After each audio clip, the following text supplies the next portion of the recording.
We don't need someone as bothersome as you in our home, LOL. My mother-in-law had tricked me into a drive, only to abandon me in the middle of the woods. With a broken leg and no crutches, I started walking, relying on a fallen branch for support. About an hour into my walk down the mountain trail, I found a familiar overturned car. It was my mother-in-law's car. For a moment, I hesitated about calling for help. Considering all the cruel things she had done to me, I decided to just keep walking without reporting it. I figured someone would find her by morning. With that thought, I continued to walk desperately. My name is Lisa. I'm 29 years old. I live with my husband, Bob, who's 3 years older than me, and his parents. After we got married, I realized that my Mill was incredibly overprotective. You might think Bob is a mama's boy, but he's a completely normal guy. Therefore, Bob has been trying to keep his distance from his mom. So, he thought getting married was a good opportunity to break free from her. However, it didn't work out that way. My Mill begged us to live with her, even saying it would be better to die than to live apart. My husband couldn't say no to her tears, and my father-in-law also weighed in, saying, "My peace depends on you too." So we ended up living together. I switched to remote work after getting married, hoping to get along with my Mill, but that naive idea quickly crumbled. My Mill hated me from the start. Well, of course, I'm the unknown woman who stole her beloved son. She never tries to make good relationship with me. She never understood what remote work was and labeled me as a lazy wife who just plays on the computer all day, meaning naturally, all the household chores landed on me. There's no other use for a lazy wife like you than chores. Do all the housework here, she declared. I had no choice but to comply. In the end, I was forced to do all the houseworks. With working at home, I talked to Bob about it immediately. "Your mom doesn't understand remote work at all. Can you please talk to her?" "Don't worry, I already told her, but I'll remind her again," he assured me. Bob is understanding and supports me, but getting his mom to actually listen is another story. Despite numerous explanations, my Mill, who despised me, never got it. The chores never lessened. Now, since all the housework is on me, my stay-at-home Mill has a lot of free time. So she started harassing me. First of all, redoing chores like cleaning and laundry was almost a daily occurrence. If even a single hair was found, I'd have to clean again.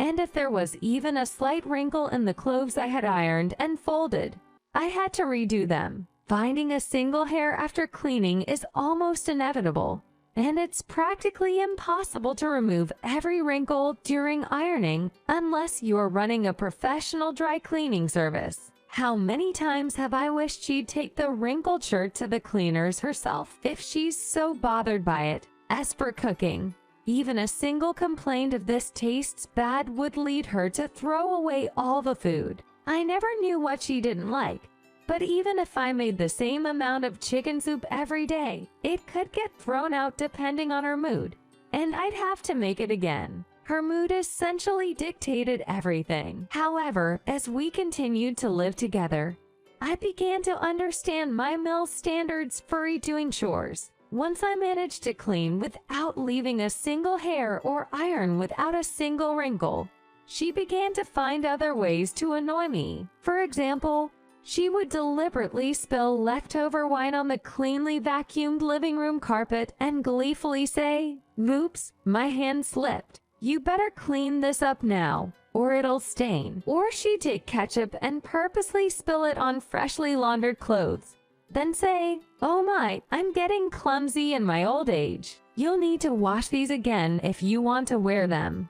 All while laughing. I was just about to start work, but these antics would throw me off and force me to delay my tasks. I can't tell you how many times I've been thankful that I didn't have any meetings that day. My Mill seemed to take great pleasure in making my life difficult. What a miserable way to find joy in life. If she spent her time doing something more meaningful, How much better would that be? I've thought this countless times. With her constant nagging, I've even grown hesitant to talk to my husband about it. That's how often these annoyances happen. Sometimes my husband would ask, "How are things going with my mom?" To which I'd reply, "They're okay, I guess." Then one day, I went shopping in the neighborhood. I was instructed by my mill to buy rice and detergent. Why on earth would she ask me to buy such heavy items today? I don't have a driver's license because I've lived in areas with good public transport. However, I've started to think I need a license. Since moving in with the in-laws, who live a 10-minute walk from the nearest bus stop, with only 3 buses an hour in some rural part of Illinois, such a countryside, I've been busy with work and household chores, so I haven't been able to attend driving school. So my vehicle is an electric assist bicycle. The only thing I've asked my husband, Bob, to buy since we started living here. Bob agreed and bought it for me right away. I have a fond attachment to it, but riding it with 22 pounds of rice and a large container of detergent makes it wobble dangerously. And today is sweltering. The heat got to me, and as I was cycling home in a daze, at that time, a child suddenly ran out in front of me. I tried to avoid him, but lost control and took a bad fall. The weight of the bike and everything I was carrying fell onto my right leg with a terrible sound, and I felt a sharp pain. I then lost consciousness. When I came to, I was in a cool hospital room. It took me only a few seconds to realize I was in the hospital. Apparently, the parents of the child who had run out had called an ambulance, and I was brought here. Bob looked at me with a worried expression. When he noticed I was awake, he asked, "Are you okay? Do you remember what happened?" I recounted the whole ordeal to Bob. "So that's what happened. The parents of the kid you almost hit were also a bit confused about the situation. Is the child I almost hit okay?" "Yeah, just some minor scrapes. You managed to avoid him, thanks to your quick action. But you, what about my right leg?" "Your right leg is broken. It seems all the weight fell on it. You'll need crutches for a while, so I can still walk." "That's a relief. But what about all the household chores? I have to do housework. Is that okay?" "Don't worry about it. Your mom will handle it for now. I'll make sure she knows. You should focus on resting, Lisa." "Thank you." I said the words of gratitude, but I was still uncertain whether I could actually rest. Would my mother-in-law willingly take over the house chores for me? I decided to not keep my hopes up. After a day in the hospital for some tests, I returned home to a surprisingly clean house. It seemed my mill had done some cleaning. As I entered the house with my crutches, she greeted me. "Don't worry, Lisa. It must have been hard for you. I'll take over the house chores until your fracture heals, so just relax." This was an unexpected sentiment. I had initially thought she might say something like, "Just because you've broken a bone doesn't mean you can slack off on the housework." For a moment, I was caught off guard, but realizing I shouldn't sour the mood, I managed to say, "Thank you. I'll be relying on you for a while." Days went by. Indeed, my mill took over all the household chores. During that time, I could focus on my work. And then the day came when both my husband and father-in-law had to go on a business trip. Occasionally their business trips overlap, and that's when my mill's harassment would usually escalate. But this time, I thought it would be fine considering my broken bone. That day, my mill efficiently did the house chores, and I was working. In the evening, after finishing dinner, she suggested a nighttime drive. I feel like having something sweet, so I'm thinking of going to the convenience store. The weather is also nice. How about a short drive? I fell for it and agreed. We set out for a drive, with me placing my crutches in the back seat. First stop, the convenience store. There isn't one near my in-laws' house.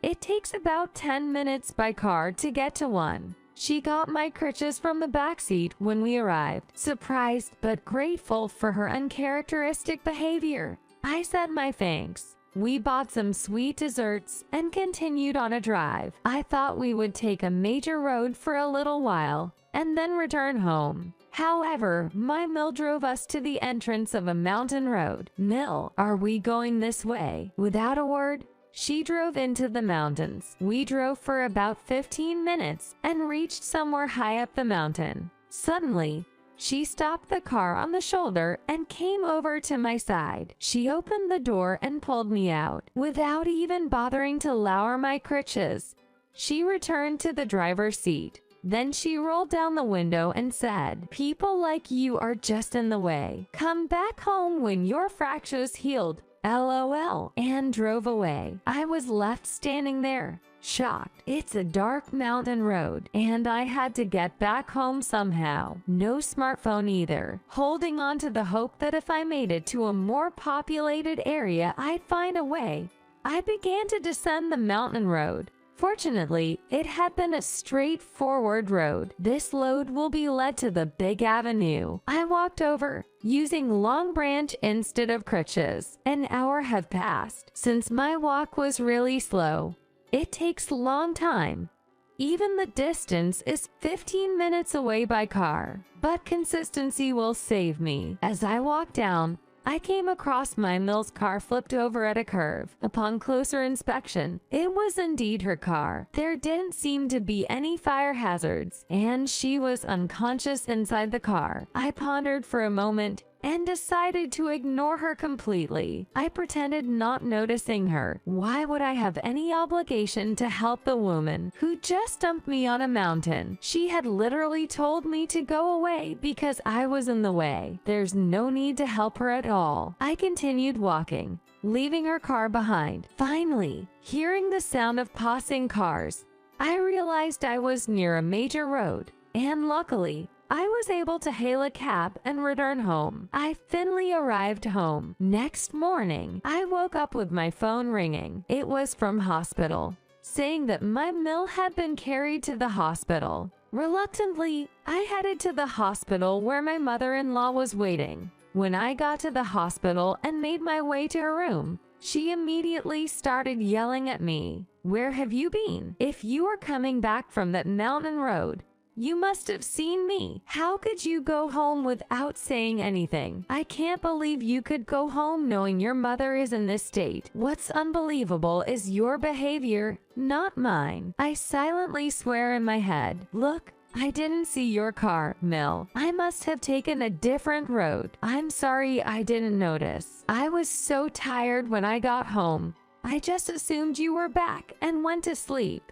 How's your injury?" I decided to lie to keep things smooth. "Both my legs are broken. What are you going to do about it? You're taking care of me." "I can't. I'm also recovering from a broken bone." I reply logically, "No excuses. It's a daughter-in-law's job to do whatever needs to be done. You treated me like a nuisance just yesterday. You want that kind of person taking care of you. Enough with the excuses. Just take care of me. I can't do what I can't do." At that moment, my husband and father-in-law, who had been informed, arrived from their trip. I had already filled my husband in on yesterday's events. My Mill, who adores her son, immediately clings to him. "Bob, your wife Lisa says she won't take care of me. What a heartless woman, right? Divorce her? There's got to be someone better for you." But my husband was already furious. "Mom, I heard from Lisa.